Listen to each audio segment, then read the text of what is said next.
21-oktyabr sanasi yurtimizda o'zbek tili bayrami kuni deb belgilandi. Yurtimiz bo'ylab va xalqaro maydonlarda ona tilimizni yangrayotgan davlat madhiyasi ham qalbimizda vatan tuyg'usini jo'sh urdiradi.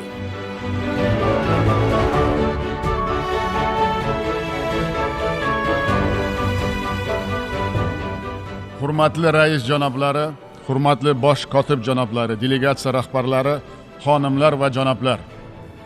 Biz huquqiy, dunyoviy, demokratik va ijtimoiy davlat bo'lmish yangi O'zbekistonni barpo etish siyosatini qat'iy davom ettirmoqdamiz. Mamlakatimiz inson qadri va manfaatlari uchun degan ezgu g'oya asosida demokratiya va adolat tamoyillarini mustahkamlashga qaratilgan tub islohotlar yo'lidan dadil ilgari bormoqda.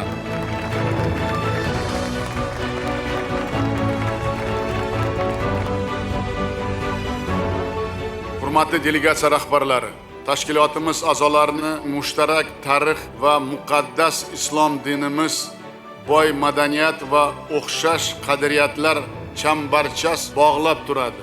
Biz yangi o'sish nuqtalarini birgalikda izlab topish orqali kelgusida salmoqli natijalarga albatta erishamiz.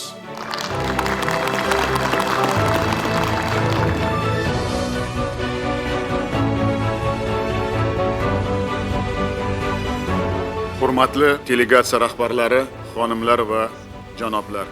Toshkentda asos solingan mazkur muhim platforma barqaror rivojlanish maqsadlariga erishishda mintaqaviy sheriklikning amaliy mexanizmi sifatida o'zining nihoyatda zarurligini yaqqol ko'rsatdi. Fursatdan foydalanib 2 kun muqaddam Parijda qabul qilingan UNESCOning bosh assambleyasi sessiyasini ilk bor Markaziy Osiyoda qadimiy Samarqand shahrida 2025-yilda o'tkazish bo'yicha tarixiy qarorni qo'llab-quvvatlaganlaringiz uchun sizlarga alohida tashakkur izhor etaman.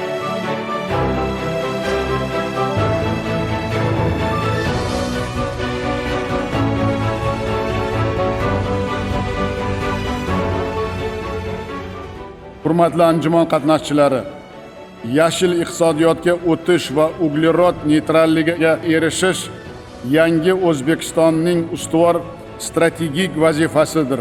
Ishonchim komil, bugungi sammitimiz sayyoramizning yanada barqaror, farovon va xavfsiz kelajagini ta'minlash yo'lida do'st xalqlarimizni yaqinlashtirishga xizmat qiladi.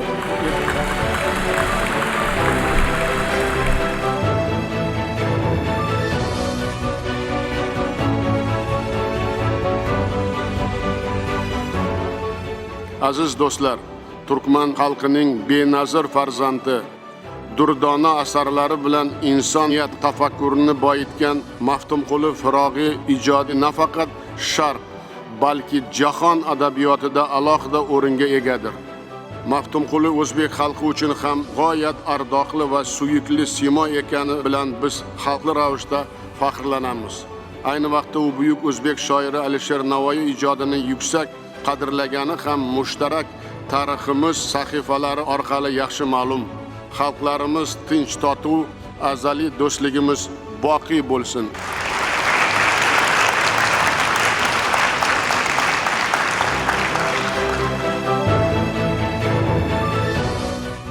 Har birimiz davlat tiliga bo'lgan e'tiborni mustaqillikka bo'lgan e'tibor deb, davlat tiliga ehtirom va sadoqatni ona vatanga ehtirom va sadoqat deb bilishimiz, shunday qarashni hayotimiz qoidasiga aylantirishimiz zarur.